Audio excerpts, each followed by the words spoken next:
nikwambie what's popping huko duniani. Senator wa Marekani anaitwa Lindsey Graham, sijui ndo ulimi ulimteleza, ila akasema hivi kwamba hii vita ya Iran ikikamilika na ule utawala ukaporomoshwa ulioko madarakani, kwamba wao watapata Mashariki ya Kati mpya, tena wataweza kutengeneza tons of money. Sasa watazitengenezaje hizo pesa kwenye nchi za watu? Hilo nakuachia wewe, utaniambia kwenye comment section. Wanajisifia kabisa kwamba utawala uliopo ukiondoka wao watapata hela nyingi. Wakati wewe umelala na mimi niko busy na mambo yangu, meli ya Uingereza ilijaribu kupita kwenye ule mfereji wa Hormuz, wa Iran wakailipua.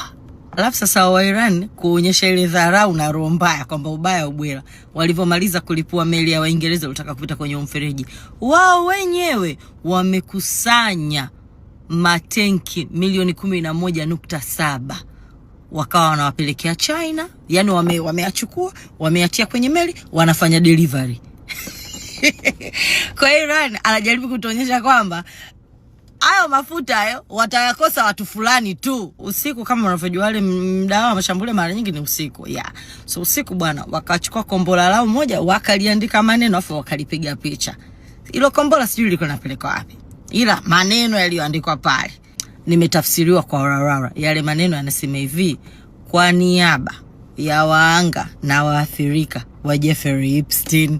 Kwa sijui lile kombola linaenda Israeli au linaenda kwenye kambi za nani za Marekani huko, lakini ndo limeandikwa hivyo.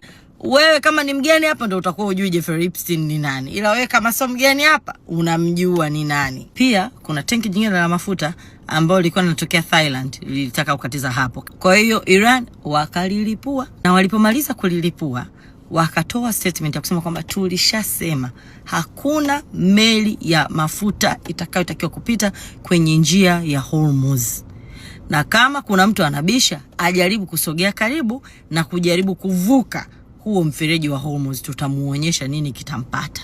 The Orange Guy akaenda akapost wajulisha wa Marekani kuwa jeshi lao bora limemaliza kushambulia jeshi la Iran lililoko kwenye mfereji wa Hormuz, na hivi sasa meli zinapita. Speaker wa Iran akajibu, meli ya kubeba mafuta ya Marekani imepita Hormuz. Akasema hapana, labda kwenye PlayStation.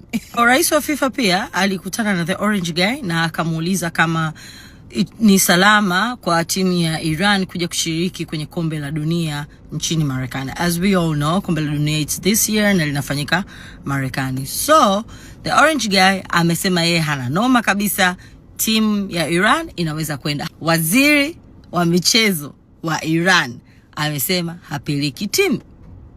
Kwa hiyo hapa nafikiri rais wa FIFA ataanza kufanya mazungumzo pembeni na viongozi wa serikali ya Iran. Kwa hiyo sijajua hapa hekima za rais wa FIFA zitafikia wapi, zitagonga mwamba au atafanikiwa tutaiona Iran ikicheza. Sasa the real tea kubwa kabisa bwana, The Orange Guy jana alikuwa na press kake, kwenye press yake akawa anaanza kujitetea kwa sababu wameshaanza kuangalia hadi wananchi wanaona kwamba hii vita wanaenda kupoteza na hawaoni kwa nini haswa waliingia kwenye hii vita. Sasa The Orange Guy anaambiwa atoe majeshi kule, hataki kwa kiburi chake kama unavyoona, hataki kukubali kwa amefanyaje, ameshindwa na atoe majeshi. Anasema yeye hawezi kutoa majeshi mpaka Iran wakubali kuwa yeye ameshinda na Iran wameshindwa.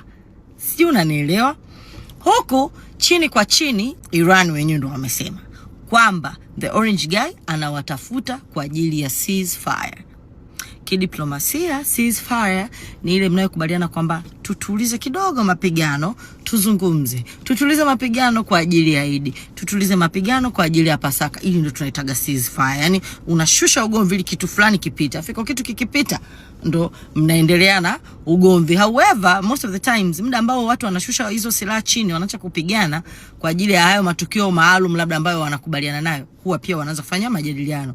Na ndo hapo watu wanaambia si unaona mmeweza kukaa wiki 2 hamjapigana, maana you can do this. So The Orange Guy anaomba ceasefire na Iran wanamkatalia. Wamesema kama kaweza kuanzisha vita bila kuzingatia wao wamefunga nini Eid, nini Pasaka, wao ugomvi wanautaka. So on the other hand, watu wa chini wa the orange guy, I mean kuanzia mawaziri wake, wamebebeshwa mzigo wa lawama. The orange guy kaulizwa na waandishi wa habari, kwa nini ulianzisha vita wakati Congress haijapitisha? Akasema mawaziri wangu 3 walinishauri tupeleke nchi vitani. Nye. Lakini Sun Tzu anasema the general is never wrong. Na hayo sasa nilotoka kukuambia hapo yote madogo. Kubwa zaidi ni kwamba yeye akasema kwamba very soon anaona ile vita inaenda kumalizika kwa sababu wameipiga Iran. Guess what? Msemaji wa majeshi ya Iran amemjibu, amemwambia hivi, sisi hapa jeshi la Iran ndo tutasema lini hii vita inaisha. Uwezi tu kuanzisha vita unavyotaka wewe alafu uimalize pale unapotaka wewe. Wewe kazi yako ni kuanzisha vita. Sisi ndo tutaamua lini, vipi hiyo vita itaisha. Kwa hiyo wamemgomea. Yaani kaiomba ceasefire kisirisiri, kaiomba hadharani, na kote kote wamemgomea. Wamemwambia hivi wao wanataka kupigana na wao ndo watakaosema ugomvi unaisha lini. Yeye kazi yake ni kuanzisha vita basi. Atosheki na hiyo nafasi ya kuanzisha vita. So leo wakakazia, wakasema hivi wao hawawezi kumaliza hii vita kwa sababu mtu yoyote yule amesema. Wao wanataka wampige mnyanyasaji, wamfundishe somo, apate adabu, aache kunyanyasa nchi nyingine. Kwa yani Iran wako very determined.